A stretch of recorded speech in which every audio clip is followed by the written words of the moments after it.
ओम नमो भगवते वासुदेवाय। आषाढ़ शुक्ल पक्ष की एकादशी को देवशयनी एकादशी कहते हैं। देवशयनी एकादशी के दिन भगवान विष्णु का शयन काल प्रारंभ हो जाता है। देवशयनी एकादशी को आषाढ़ी एकादशी, हरशयनी एकादशी, पद्मा एकादशी भी कहा जाता है। देवशयनी एकादशी 6 जुलाई 2025 को इसका मुहूर्त है। देवशयनी एकादशी चतुर्मास प्रारंभ हो जाएगा। 4 महीने के लिए सृष्टि का संचालन भगवान शिव करेंगे। एकादशी का पारण मुहूर्त जो 7 जुलाई को किया जाएगा। व्रत पारण का शुभ मुहूर्त 5:29 सुबह 8:16 के बीच में। पारण के दिन द्वादशी समाप्त होने के समय रात्रि 11:10 है। देवशयनी एकादशी का पारण विधि है। एकादशी के दिन द्वादशी तिथि को किया जाता है। द्वादशी के दिन भगवान विष्णु की पूजा करें और प्रणाम। देवशयनी एकादशी व्रत कथा। ओम नमो भगवते वासुदेवाय। ओम नमो नारायणाय। देवशयनी एकादशी पुराणों में ऐसा उल्लेख मिलता है कि इस दिन से भगवान विष्णु 4 मास की अवधि तक बलिद्वार पाताल लोक में निवास करते हैं और कार्तिक शुक्ल एकादशी को प्रत्यागमन करते हैं। इसी कारण इसे हरशयनी एकादशी तथा कार्तिक वाली एकादशी को प्रबोधिनी एकादशी के नाम से जाना जाता है। आषाढ़ मास से कार्तिक तक के समय को चतुर्मास्य कहते हैं। इन 4 महीनों में भगवान विष्णु क्षीर सागर की अनंत सैया पर शयन करते हैं। इसलिए कृषि के अलावा विवाह संबंधी कार्य शुभ कार्य बंद रहते हैं। धार्मिक दृष्टि से यह 4 मास भगवान विष्णु का निद्रा काल माना जाता है। इन दिनों में तपस्वी एक स्थान पर रहकर तप कार्य करते हैं, तपस्या करते हैं, साधना करते हैं। इस समय केवल ब्रज यात्रा की जा सकती है, क्योंकि इन 4 मासों में भूमंडल के समस्त तीर्थ व्रत आकर के ब्रज में निवास करते हैं। ब्रह्मवर्त पुराण में इस एकादशी के विशेष महत्व का वर्णन किया गया है। इस व्रत से समस्त मनोकामनाएं पूरी हो जाती हैं। हरिओम। एकादशी व्रत कथा। युधिष्ठिर ने पूछा, हे भगवान, आषाढ़ के शुक्ल पक्ष में कौन सी एकादशी होती है? उसका नाम और विधि क्या है, यह बतलाने की कृपा करें। तब भगवान श्री कृष्ण बोले, राजन, आषाढ़ शुक्ल पक्ष की एकादशी का नाम शयनी है। मैं उसका वर्णन करता हूँ। एक महान पुण्यमयी, स्वर्ग और मोक्ष को प्रदान करने वाली, सब पापों को हरने वाली तथा उत्तम व्रत है। आषाढ़ शुक्ल पक्ष में शयनी एकादशी के दिन जिन्होंने कमल पुष्प से कमल लोचन भगवान विष्णु का पूजन तथा एकादशी का उत्तम व्रत किया है, उन्होंने तीनों लोकों और तीनों सनातन देवताओं का पूजन कर लिया है।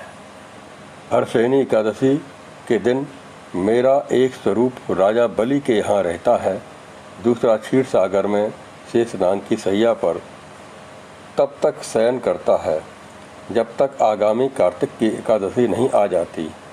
अतः आषाढ़ शुक्ल पक्ष की एकादशी से लेकर कार्तिक शुक्ल एकादशी तक मनुष्य को भली भांति धर्म का आचरण करना चाहिए। जो मनुष्य इस व्रत का अनुष्ठान करता है वह परम गति को प्राप्त होता है। इस कारण यत्नपूर्वक इस एकादशी का व्रत का करना चाहिए। एकादशी का रात में जागरण करके शंख चक्र और गदा धारण करने वाले भगवान विष्णु का उनकी स्तुति, भक्ति, पूजन, आरती और भजन कीर्तन करना चाहिए। यह परम गति को देने वाला व्रत है। यत्पूर्वक इस एकादशी का व्रत करना चाहिए और रात्रि जागरण करना चाहिए। राजन, जो इस प्रकार भोग और मोक्ष प्रदान करने वाली सर्प पापहारी एकादशी का उत्तम व्रत का पालन करता है, वह जाति का चंडाल होने पर भी संसार में सदा मेरा प्रिय रहने वाला है। जो मनुष्य दीपदान, पलाश के पत्ते पर भोजन और व्रत करते हुए चौमासा व्यतीत करते हैं, वे मेरे प्रिय हैं। चौमासे में भगवान विष्णु सोए रहते हैं, इसलिए मनुष्य को भूमि पर शयन करना चाहिए। सावन में साग, भादों में दही, क्वार में दूध और कार्तिक में दाल का त्याग कर देना चाहिए। जो चौमासे में ब्रह्मचर्य का पालन करता है वह परम गति को प्राप्त होता है। राजन, एकादशी के व्रत से ही मनुष्य सब पापों से मुक्त हो जाता है, अतः सदा इसका व्रत करना चाहिए, कभी भूलना नहीं चाहिए। शयनी और बोधनी के बीच में जो कृष्ण पक्ष की एकादशियाँ होती हैं, गृहस्थ के लिए वही व्रत रखने योग्य हैं। अन्य मासों की कृष्ण पक्षी एकादशी गृहस्थ के रखने योग्य नहीं होती हैं। शुक्ल पक्ष की सभी एकादशी करनी चाहिए। महीने की दोनों एकादशी अगर करता है तो और ही उत्तम माना गया है। व्रतों में एकादशी व्रत सबसे महत्वपूर्ण माना जाता है। अन्य पुराणों में भी उल्लेख मिलता है इस संबंध में। देवशयनी सोवनी एकादशी यानी इस दिन से भगवान विष्णु 4 मास की अवधि तक बलि के द्वार पाताल लोक में निवास करते हैं। वही राजा बलि जो भगवान ने अवतार लेकर के और 3 पैरों से उनके संपूर्ण राज को, त्रिलोकी राज अपने नाप लिया था। 52 अवतार में उन्होंने राजा बलि के जो यज्ञ कर रहे थे, उनका संकल्प था कि हम इंद्र पद को प्राप्त कर लें। तो देवताओं ने प्रार्थना की, तो इसके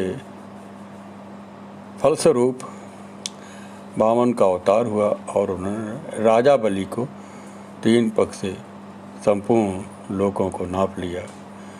2 पैर में उन्होंने नाप लिया। तीसरा पैर जब वो रखने लगे तो राजा बलि ने कहा कि ठीक है, आप अपना पैर मेरे ऊपर रख लीजिए।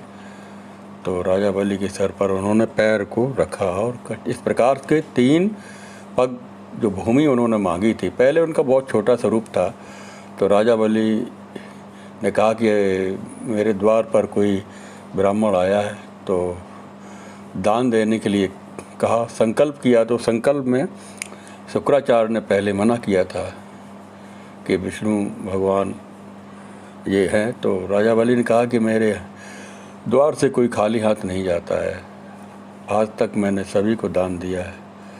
ये उनका व्रत है, प्रतिज्ञा है।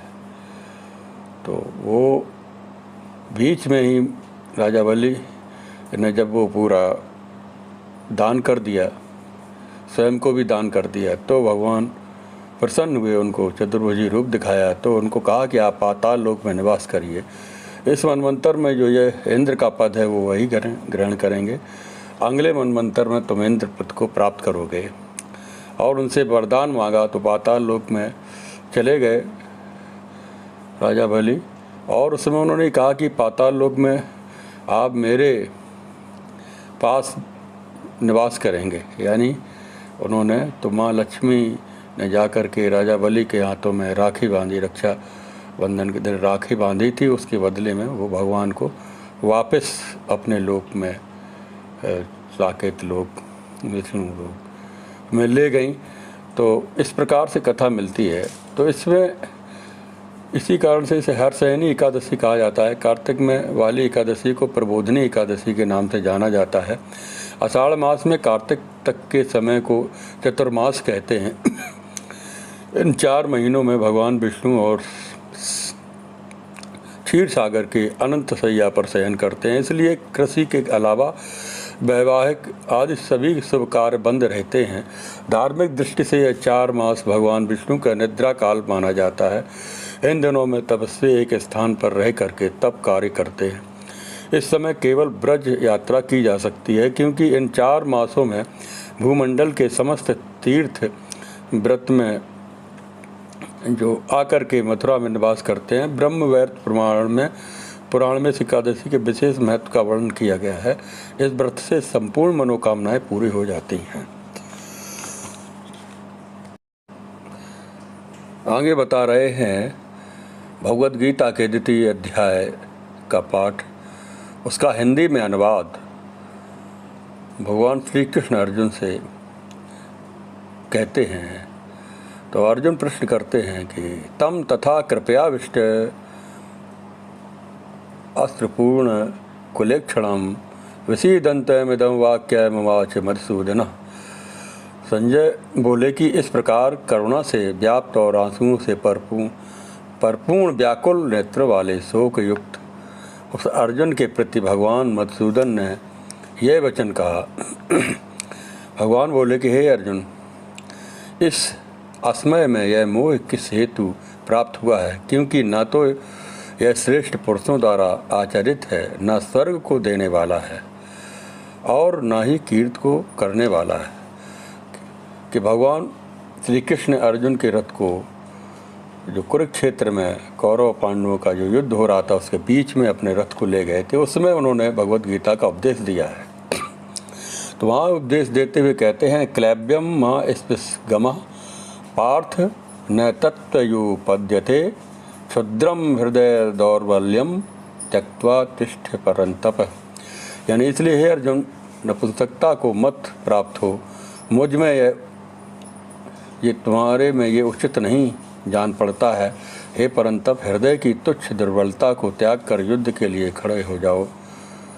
अर्जुन बोले, हे मधुसूदन, मैं रणभूमि में किस प्रकार से बाणों से भीष्म पितामह और द्रोणाचार्य के विरुद्ध लड़ूंगा, क्योंकि हे अरिसूदन, वे दोनों ही पूजनीय हैं। इसलिए इन महान भावों और गुरुजनों को न मार कर मैं इस लोक में भिक्षा का अन्न भी खाना कल्याणकारक समझता हूँ, क्योंकि गुरुजनों को मार कर भी इस लोक में रुधिर से सने हुए अर्थ और काम रूप भोगों को ही तो भोगूंगा। हम यह भी नहीं जानते कि तुम्हारे लिए युद्ध करना और न करना, इन दोनों में से कौन सा श्रेष्ठ है, अथवा यह भी नहीं जानते कि उन्हें हम जीतेंगे या हमको वो जीतेंगे, और जिनको मारकर हम जीना भी नहीं चाहते वे ही हमारे आत्मीय धृतराष्ट्र के पुत्र हमारे मुकाबले में खड़े हैं। कार्पण्य दोषोपहत स्वभावा प्रशाम त्वाम धर्म सम्मूढ़ चेतः यच्छ्रेया शाह निश्चितम रूह तन्मे शिष्यस्ते हम साधिम त्वाम प्रपन्नम। इसलिए कायरता रूप दोष से अपहत हुए स्वभाव वाला तथा धर्म के विषय में मोह चित्त हुआ मैं आपसे पूछता हूँ कि जो साधन निश्चित कल्याणकारक हो वह मेरे लिए कहिए, क्योंकि मैं आपका शिष्य हूँ। इसलिए आपके शरण में मुझको शिक्षा दीजिए। मैं आपकी शरणागत हूँ, क्योंकि भूमि में निष्कंटक धन धान्य संपन्न राज्य को और देवताओं के स्वामी बनने का प्राप्त होकर भी मैं उस उपाय को नहीं देखता हूँ जो मेरे इंद्रियों के सुखाने वाले शोक को दूर कर सके। एवं मुक्ता ऋषिकेशम गुडाकेशम परंतप नायुत्स्या इति गोविंद मुक्ता तुहनी बभूहा। ये संजय कहते हैं, संजय धृतराष्ट्र को वहाँ का युद्ध का दृश्य समझा रहे हैं। संजय बोले कि हे राजा, निद्रा को जीतने वाले अर्जुन अंतर्यामी श्री कृष्ण महाराज के प्रति इस प्रकार कह करके फिर गोविंद भगवान से युद्ध नहीं करूँगा ऐसा स्पष्ट कह करके चुप हो गए हैं। हे भारतवंशी धृतराष्ट्र, अंतर्यामी श्री कृष्ण महाराज दोनों सेनाओं के बीच में एक शोक करते हुए उस अर्जुन को हंसते हुए से ये वचन बोले कि असत वस्तु को तो सत्ता नहीं है, असत वस्तु की सत्ता नहीं है और सत्य अभाव नहीं है। इस प्रकार इन दोनों का ही तत्व ज्ञानी पुरुषों द्वारा देखा गया है। नाश रहित तो तू उसको जान, जिससे यह संपूर्ण जगत दृश्य वर्ग व्याप्त है। इस अविनाशी का विनाश करने में कोई भी समर्थ नहीं है। इस नाश रहित अप्रमेय नित्य स्वरूप जीवात्मा के ये सब शरीर नाशवान कहे गए हैं। इसलिए हे भारतवंशी अर्जुन, तू युद्ध कर और ये एनम वेत्ति हंतारम शैनम मन्नते हतम, यानी जो इस आत्मा को मारने वाला समझता है तथा जो इसको मरा हुआ मानता है वे दोनों ही नहीं जानते, क्योंकि यह आत्मा वास्तव में ना तो किसी को मारता है ना ही किसी के द्वारा मारा जाता है, और यह आत्मा किसी काल में भी नहीं जन्मता और ना मरता है तथा यह उत्पन्न होकर फिर होने वाला ही है, क्योंकि यह अजन्मा नित्य सनातन और पुरातन है। शरीर के मारे जाने पर भी यह नहीं मारा जाता है। इस प्रकार हे प्रथापुत्र अर्जुन, जो पुरुष इस आत्मा को नाश रहित नित्य अजन्मा और अव्यय जानता है वह पुरुष कैसे किसको मारता है और कैसे किसको मारता है। जैसे मनुष्य पुराने वस्त्रों को त्याग करके दूसरे नए वस्त्रों को धारण करता है, वैसे ही जीवात्मा पुराने शरीर को त्याग कर दूसरे नए शरीर को प्राप्त होता है। इस आत्मा को शस्त्र नहीं काट सकते और आग नहीं जला सकते, इसको जल नहीं गला सकता और वायु नहीं सुखा सकता है, क्योंकि यह आत्मा अछेद्य है, यह आत्मा अदाय है, अक्लेद है और निसंदेह अशोष्य है तथा यह आत्मा नित्य और सर्वव्यापी, अचल और स्थिर रहने वाला सनातन है। यह आत्मा अव्यक्त है और यह आत्मा अचिंत्य है और यह आत्मा विकार रहित कहा जाता है। इससे हे अर्जुन, इस आत्मा को उपर्युक्त प्रकार से जानकर तू शोक करने को योग्य नहीं है, अर्थात तुझे शोक करना उचित नहीं है। किंतु यदि तू इस आत्मा को सदा जन्मने वाला तथा सदा मरने वाला मानता है तो भी यह महाबाहो इस प्रकार से शोक करने योग्य नहीं है, क्योंकि यह मानता के अनुसार जन्मे हुए की मृत्यु निश्चित है और मरे हुए का जन्म निश्चित है। इससे भी यह बिना उपाय वाले विषय में तो शोक करने योग्य नहीं है। हे अर्जुन, संपूर्ण प्राणी जन्म से पहले अप्रकट थे और मरने के बाद भी अप्रकट हो जाने वाले हैं, केवल बीच में ही प्रकट हैं। फिर ऐसी स्थिति में क्या शोक करना है? कोई एक महापुरुष ही इस आत्मा को आश्चर्य के भांति देखता है और वैसे ही दूसरा कोई महापुरुष ही इसके तत्व का आश्चर्य की भांति वर्णन करता है तथा दूसरा कोई अधिकारी पुरुष ही इसे आश्चर्य की भांति सुनता है और कोई तो इसे सुनकर भी इसको नहीं जानता है। हे अर्जुन, यह आत्मा सबके शरीरों में सदा ही अवध्य है और इस कारण संपूर्ण प्राणियों के लिए तू शोक करने के योग्य नहीं। इसके अधिक दुख और क्या होगा कि या तो तू युद्ध में मारा जाकर स्वर्ग को प्राप्त होगा तथा संग्राम में जीतकर पृथ्वी का राज्य भोगेगा।